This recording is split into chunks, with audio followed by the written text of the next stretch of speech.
take a few moments and pause and pray, that would have helped me a lot. So if we could do that.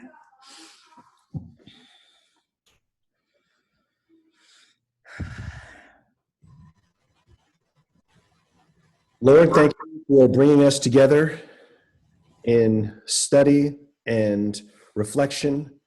Gratitude means so much to us in your kingdom. Everything we have, we owe to you. Give us the time and the patience and the diligence to reflect on the bounty presented to us and the ability to glorify you in everything we do. Amen.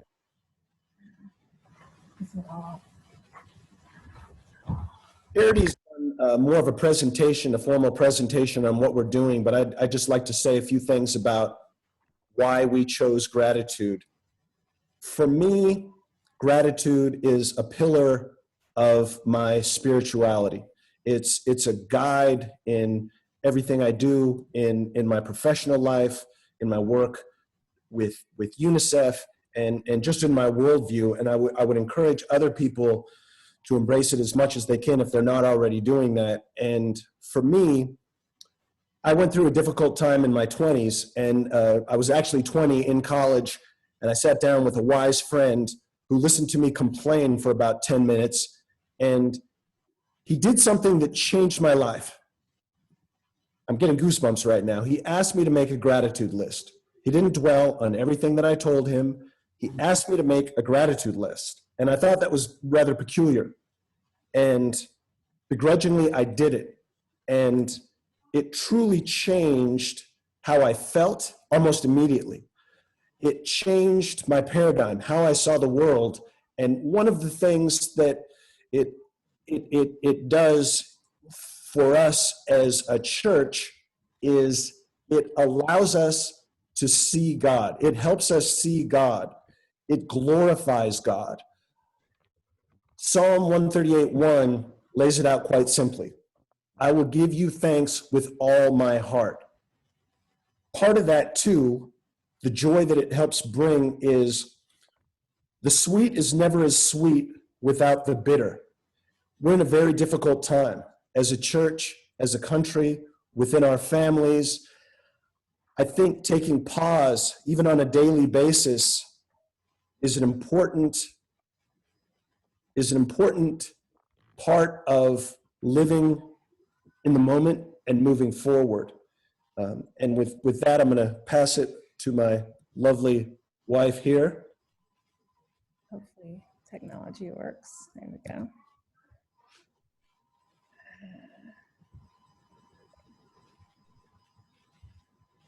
Okay, let's see here. All right. So living in gratitude, that's where we're going to be going today. But I thought we could start off with just a few questions about gratitude to kind of see what your gratitude knowledge or awareness is. You can just answer in your head or enter your answers in the chat, but true or false? Women are more grateful than men. Any thoughts?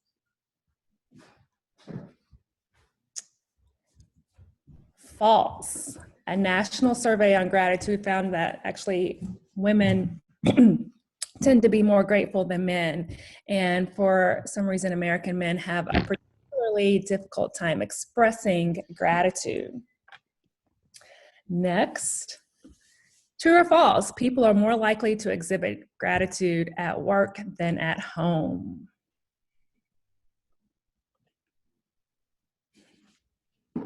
Got Dominique thinks that's true. Vanetta thinks that's true. False.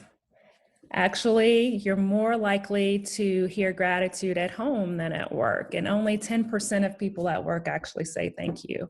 And lots of people never express gratitude at work. So if you're not getting gratitude at home, then you're probably really lacking in gratitude because it's not probably going to come from work.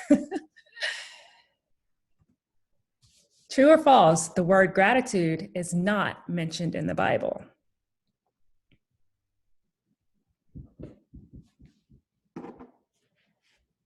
The word gratitude.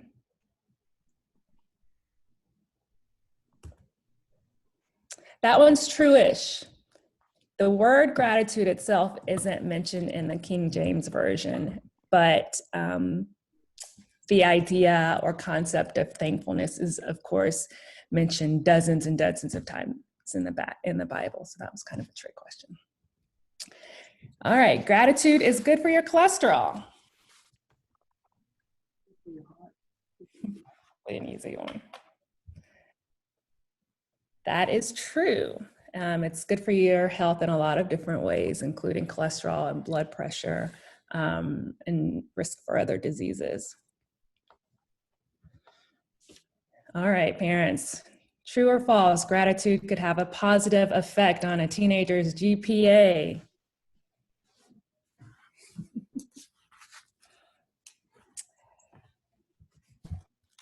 That is true. Gratitude, we'll find that leads to happiness, and happy students tend to have a higher GPA. In addition, gratitude tends to minimize materialism, which also tends to have a negative effect on especially teenagers and young people. So if you're looking to bump up that GPA in your teenager, let's try to maybe bump up that gratitude a little bit too. So what's our goal at the time, by the time we're done with this over the next 5 weeks? I think it's to develop a better understanding of what gratitude is, to have a deeper appreciation for what it means to practice Christian gratitude. What exactly is God calling us into when we are called into gratitude or thankfulness? And also, what are the benefits of living a grateful life? So that's kind of where we'll go over the next 5 weeks. We are not teaching in this class. We are on this journey together. So we're hopeful that it will be a very interactive and honest class. We want everyone to experience some movement, right, by the time we are done with our 5 weeks. And so it'll be exciting to walk this with you all, kind of guiding or facilitating, but certainly not teaching, because we are still very much learning about gratitude and how to be more grateful in our lives. Does anybody have any questions so far? I think that was my last quiz question. You guys did pretty good. So what is gratitude? I think it's one of those words that we feel like, oh, we all just know what it means. Like we all have a shared understanding of what gratitude is. But after doing a little research, it wasn't long before I came up with I came across dozens of different definitions for gratitude, right? So I would like to kind of hear from you what your thoughts are on, what gratitude is or means to you, because I think it's important kind of to have a shared understanding of what gratitude is, but I think it's also important to think about ourselves what that means. So if you guys will take a minute to think about that and share, if anybody has anything to share on that, what is your definition of gratitude? For everyone after class, today, tomorrow, sometime next week, to make a gratitude list, 5 to 10 things that you are grateful for. It can be something small. It can be something large.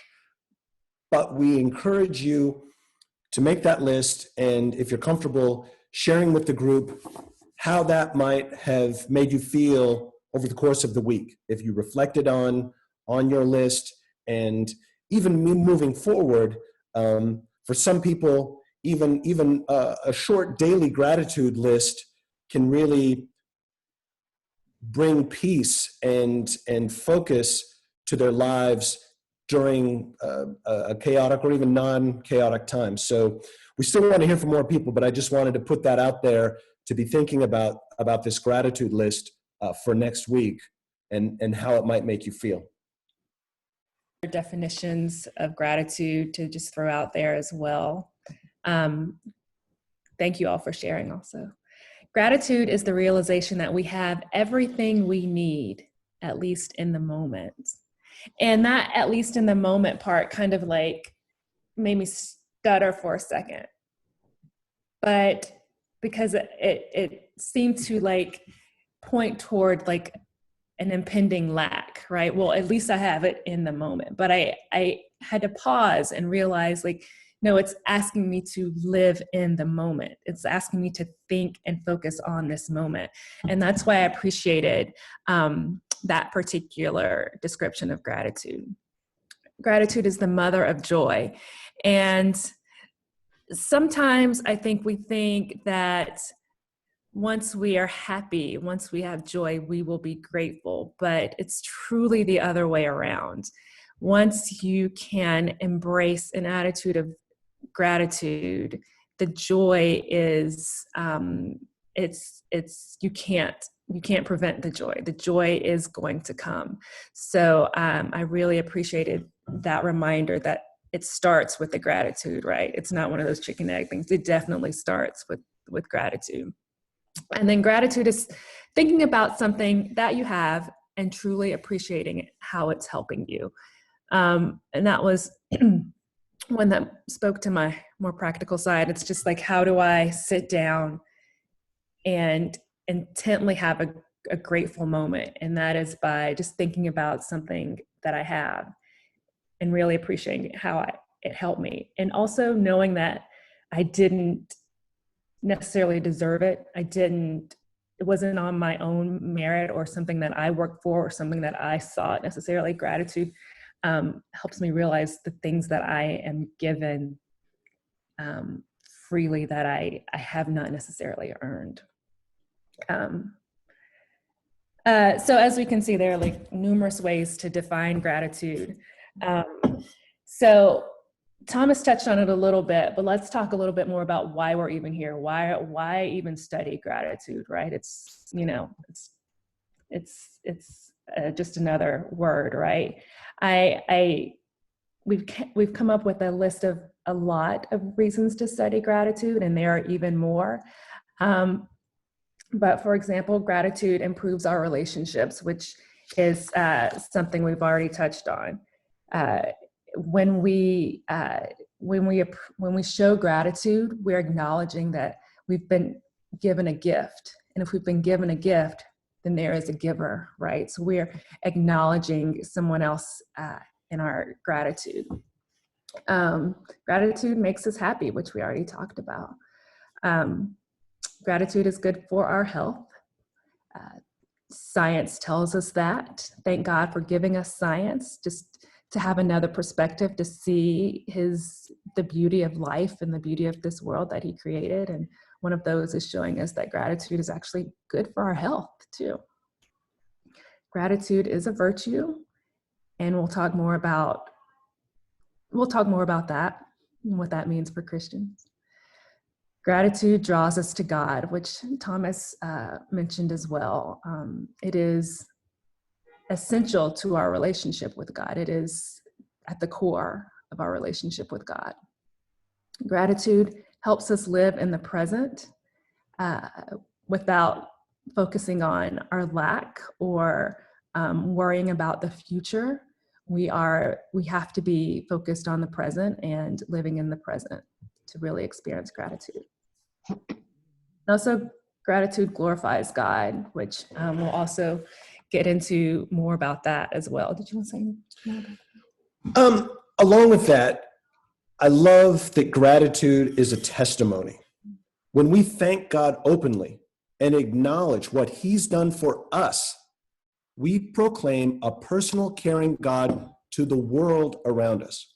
We show that contentment and peace come not from what we have, but who we know.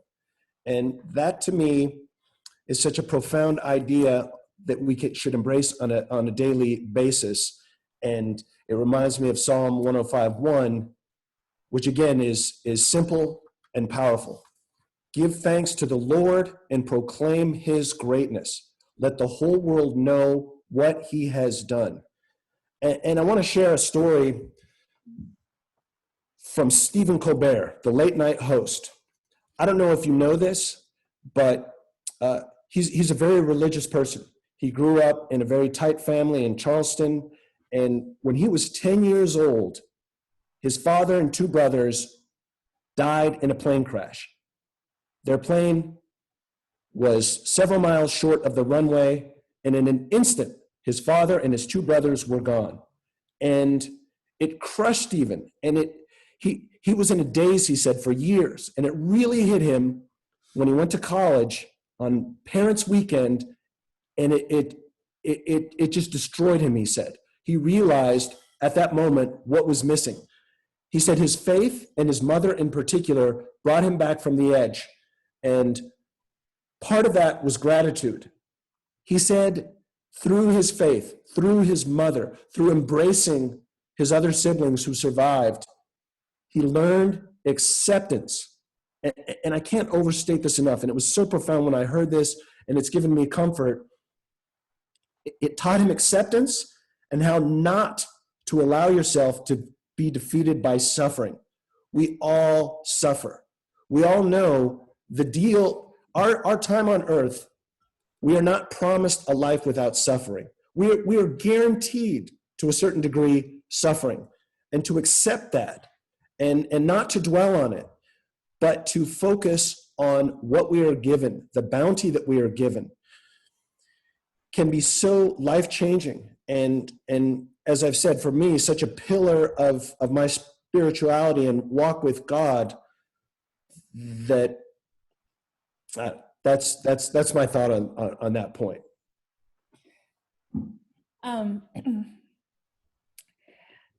That the fact that gratitude glorifies God, like you said, cannot be overstated. I mean, it is, what was it, Psalms 50:23 that says, "He who glorifies me honors me."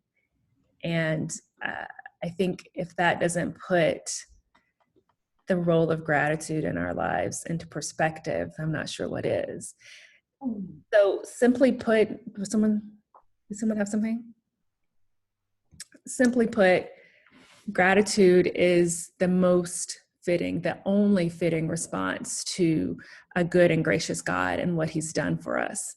And any Christian, any grateful child of God can't help but be exuding joy and gratitude and just kind of bursting with radiance at the knowledge that we have a good and gracious God.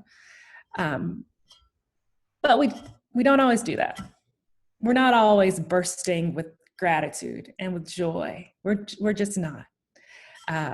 We hope to get better at that over the next few weeks.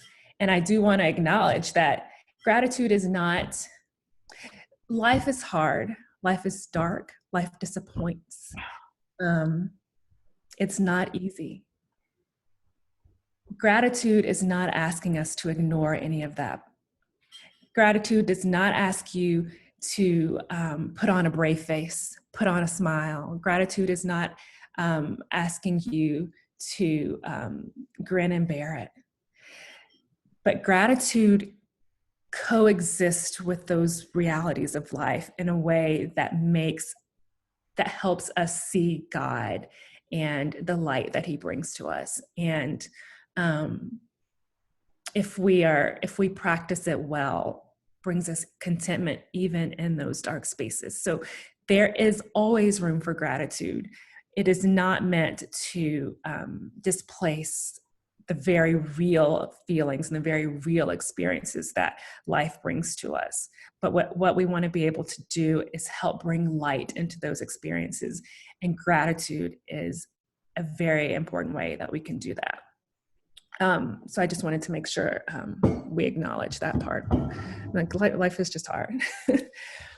I would encourage everyone to, in the coming weeks, if you don't do it already, 2-3 times a day, to verbally practice gratitude. I got off the phone with Adam and texted him, and I said, today I'm grateful for your inspiration and your leadership within the church. And I say something similar with Dawn all of the time, that I'm so grateful to have a leader at our church and someone who handpicked a team that includes Adam.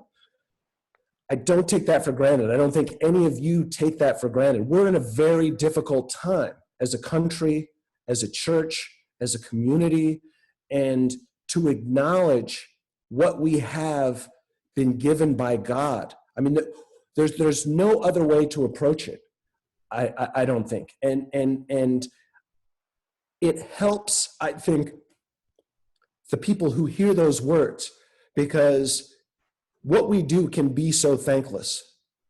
To hear that, to acknowledge that, to recognize that what you're doing is making a difference, really, I think is a good guide for how we live our lives. And I'm going to share a story that really changed me forever. It was about 15 years ago. I was working on assignment with an organization that was helping people affected by AIDS. Maybe they had AIDS, maybe they had lost family members who had AIDS or were HIV positive. And I was in a very poor community in South Africa, and I met one of the most amazing women I've ever encountered. She's 64 years old. She's a grandmother. She had 8 or 9 children. She had so much joy. I sat down and I interviewed her, and I learned 7 of her children had died of AIDS. 7. She was raising over a dozen grandchildren on her own. She had no money. She was just getting by, and there was so much joy in her life. We had a conversation, and when I walked away in tears, I told myself, I'm done complaining, right? It put it in perspective. What came through was her appreciation for what she had left, for what her family was needing from her. They needed her to show up as best she could. They needed her to show them the way forward. And she did it with grace, and she did it with joy. And I'm convinced her happiness, her joy would not be possible had she not embraced gratitude to the degree that she did. I think we can all learn from a woman like Maria. And as Charity so eloquently said, through the course of this study, we don't want to gloss over anything. I encourage people to share their struggles, to not feel compelled to say, oh, it made everything great. It doesn't work that way. But I think it can provide reflection and grace where there might otherwise not be any.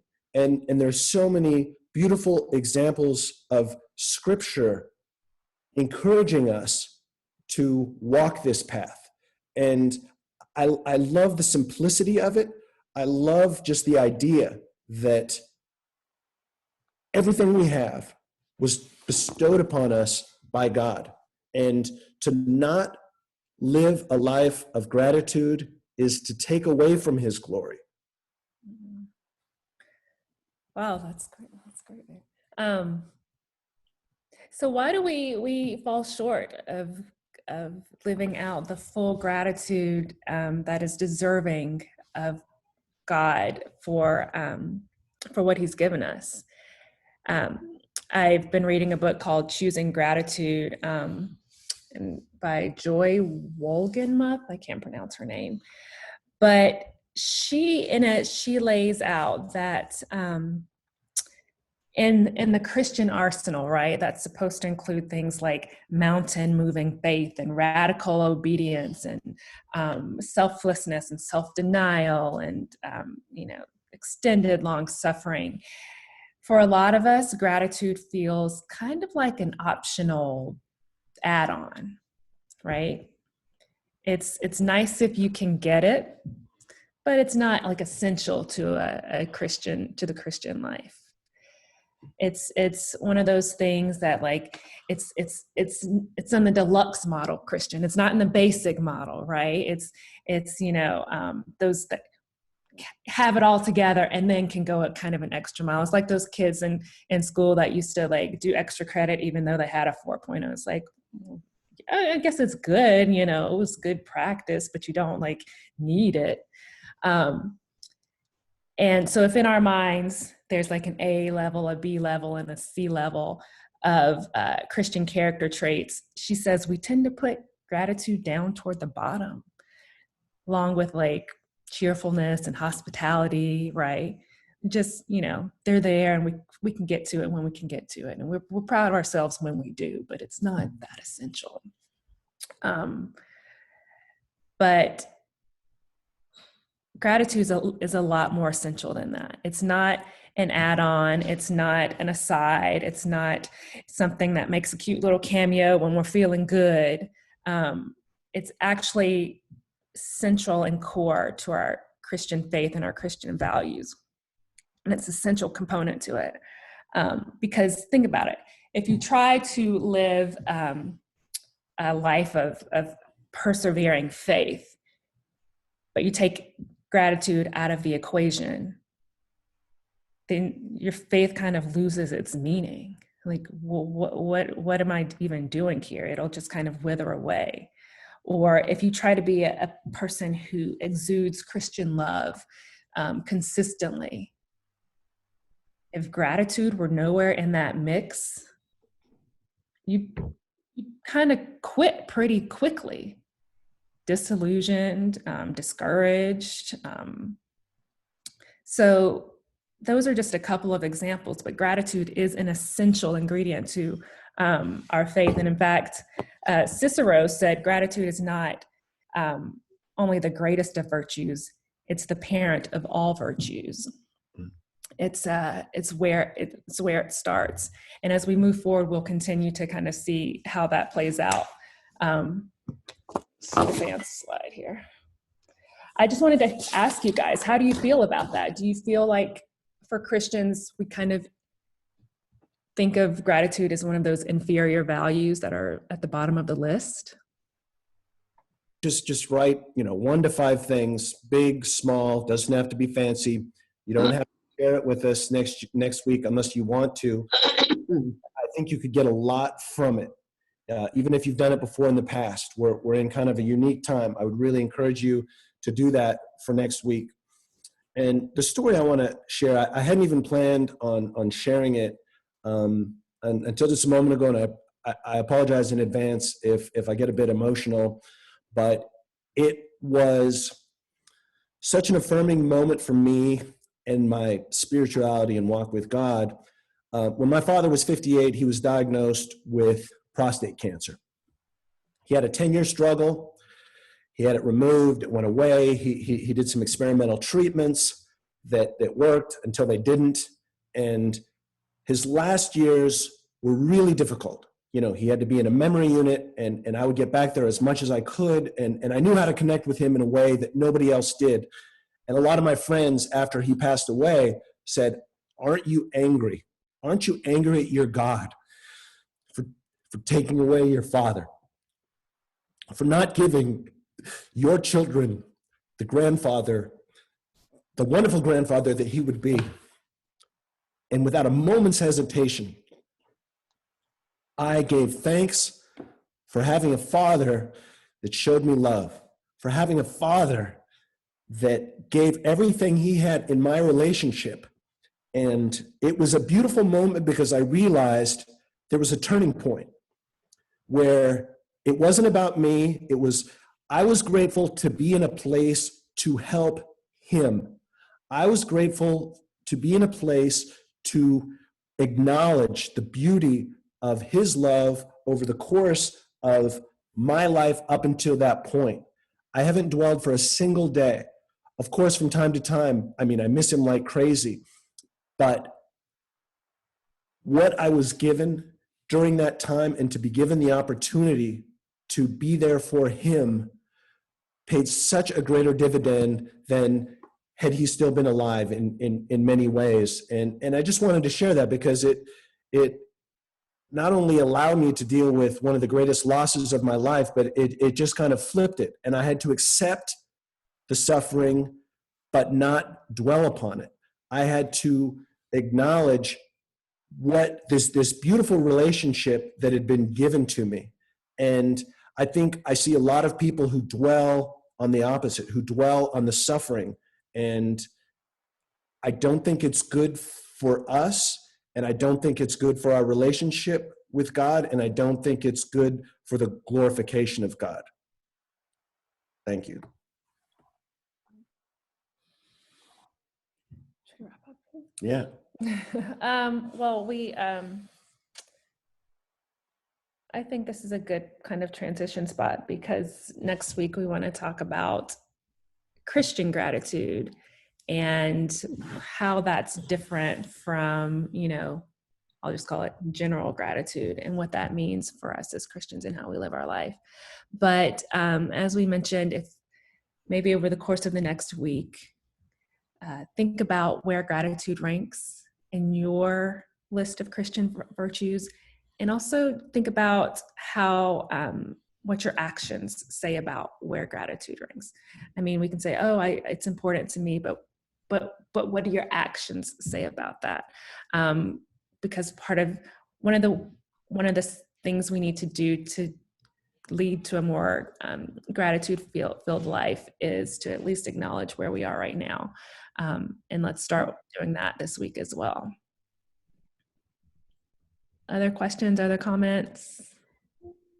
Yeah, I just wanted to say something. It's 15 things. Whatever it is, I would encourage you to really try to think about gratitude this week and reflect on it and how it affects your spirituality and your life. And let us hear back from you for good or bad. If you're having challenges with it, we want to hear that. If you had an amazing week because of it, we want to hear it. And with that, I'd like to close in prayer and hopefully see you next week. Heavenly Father, thank you for allowing us to come together virtually and reflect on your glory, to reflect on your bounty, to really acknowledge everything that you have given us, because everything we have, you have given us. It helps us moving forward in a daily basis. It makes us stronger for others around us. As Adam said, in our discipleship, there are those who might be stronger than others in the moment. Let us all take what you have given us and lift others up and remind us that we are in this together, that we live our lives to glorify you. Amen.